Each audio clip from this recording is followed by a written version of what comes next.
And the purpose of intersectionality is to suggest that unless you rank high, we can determine the value of your opinion by the value of your identity, which seems kind of racist, doesn't it? But that's how it works. So if you are the unicorn of intersectionality, right? If you are the bisexual, transgender, female little person with a disability, 3/4 black, 1/4 Native American, then we can all go home. No one ever gets to have an opinion again.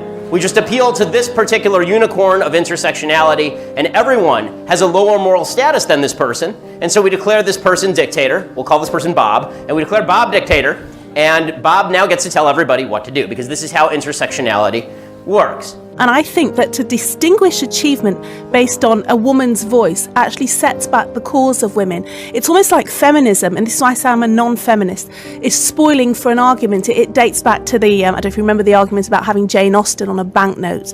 I'd rather think about how many banknotes I've got in my pocket. Am I getting the same as my male colleague? So to spoil for arguments over, oh, well, we have to have a separate little award with a pat on the head.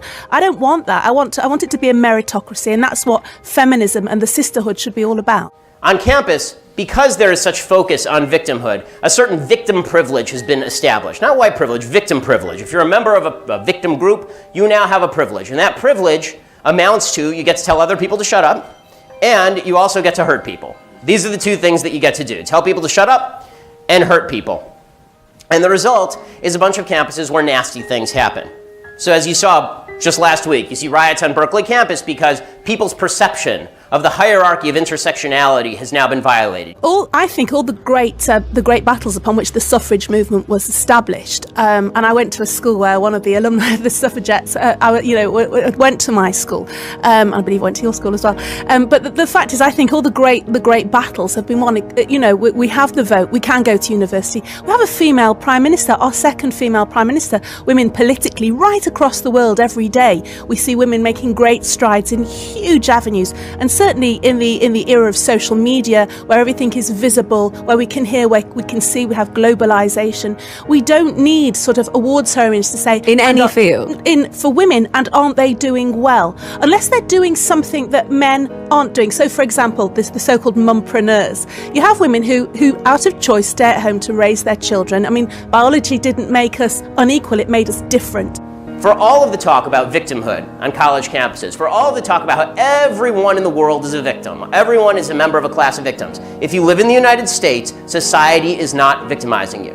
This is not to deny that there are individual racists and individual sexists and individual homophobes. Of course there are. But if you live in the freest, most prosperous country on the face of the earth and in human history, you don't really get to complain about class victimization because it isn't true.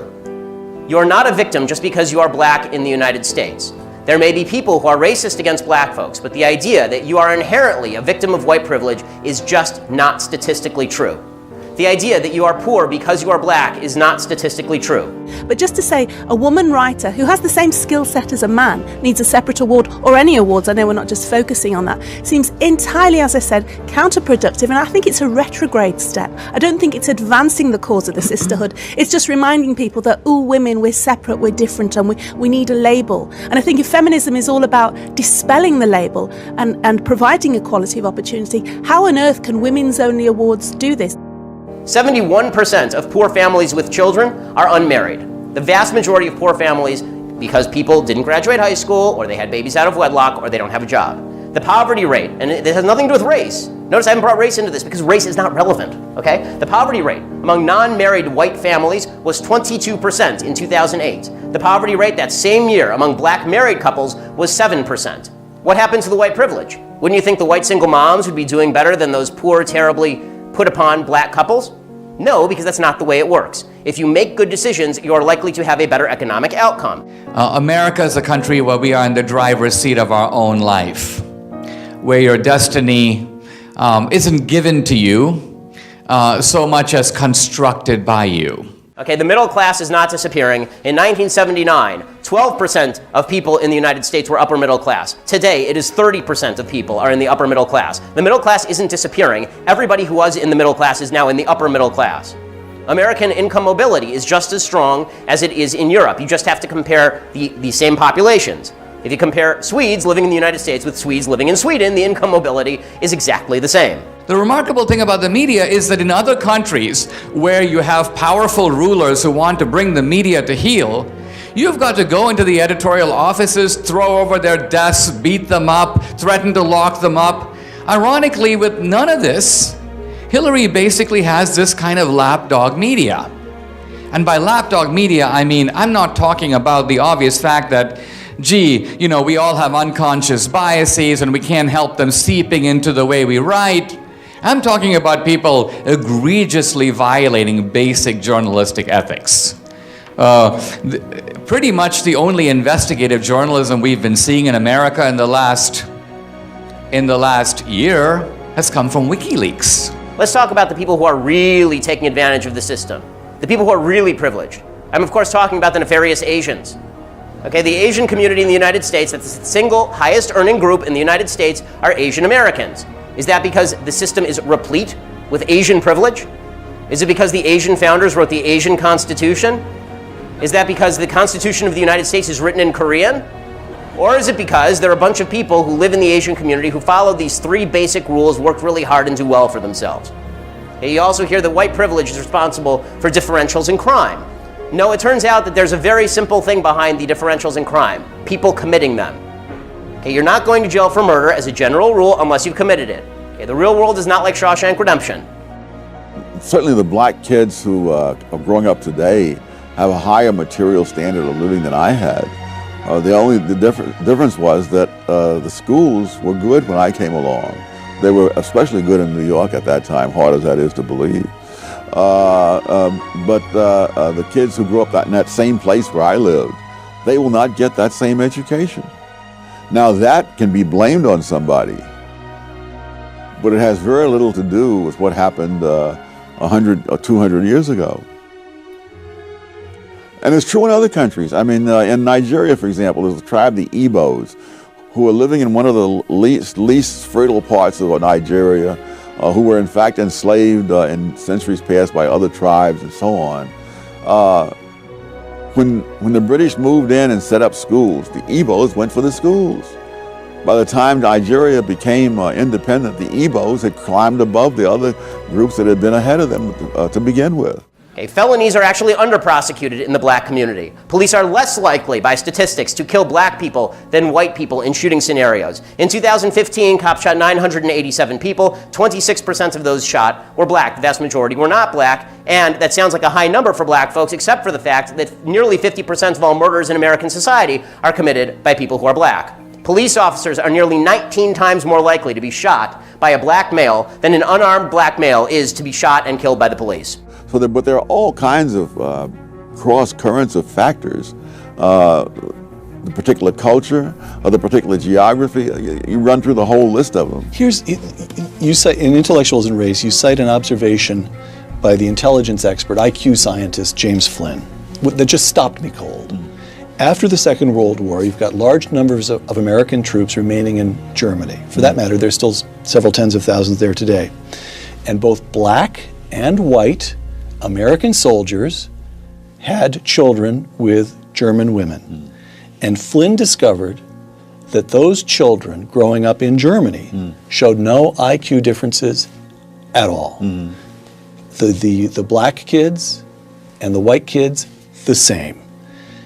Quoting Intellectuals and Race, Professor Flynn concluded that the reason was that the offspring of black soldiers in Germany, and now you're quoting Professor Flynn, grew up in a nation with no black subculture, close quote. Which means what? Which means they experienced exactly the same expectations? Is this No, the expectations are external. The culture in which they grew up was not the culture in which black kids grew up in America today. So they had... There's no gangster rap that was pervasively available in Germany. They'll tell you in all your sociology courses that implicit bias will show that everybody's a racist, and then they tell you to go to a computer, and then they flash a bunch of words next to a bunch of faces, and they tell you this means that you are a racist or this means you're not a racist. Unfortunately, it's a bunch of crap. The creators of the test say there is no correlation between how you do on the implicit bias tests and how you act in normal life. They also say it is not statistically significant or replicable, meaning that you can take the test twice and get two different answers, which means it's a bad test. Here's what I'm getting. There is something about black subculture in America today that holds African Americans themselves back? Yes. In fact, I went into this in a previous book on which about black rednecks and white liberals, because that same subculture. Let's talk about two of your books here. Go ahead. Because that very same subculture held whites in the South back as well. That in the time this mental testing in the First World War turned up, among other things, the fact that whites from various 4 or 5 southern states scored lower on the mental test than blacks from 4 or 5 northern states. And so it really was a question of the subculture that was there, which was a handicap to both. Whose job is it to say, wrong subculture, folks, you're harming yourselves? Well, I would think in an ideal world that intellectuals might take on that task, but the world that we live in, I've noticed, is not ideal. We've had rich guys who have been president before, but in almost every case they were rich beforehand. JFK was rich, but he didn't get rich off the presidency. FDR was rich, but he was rich before. Now, contrast this, for example, with Bill and Hillary Clinton. They not only came to office broke, but Hillary says they left the White House broke. And yet, these guys, between the year 2000 and let's say now, went from $0 to $200 million they never started a business. They didn't invent the iPhone. So the question becomes, how do you pull this off? I mean, Donald Trump, whatever you say about that guy, he built a bunch of buildings. He did real estate development, so that's his product, buildings. What is the product that the Clintons were selling that enabled them to become centimillionaires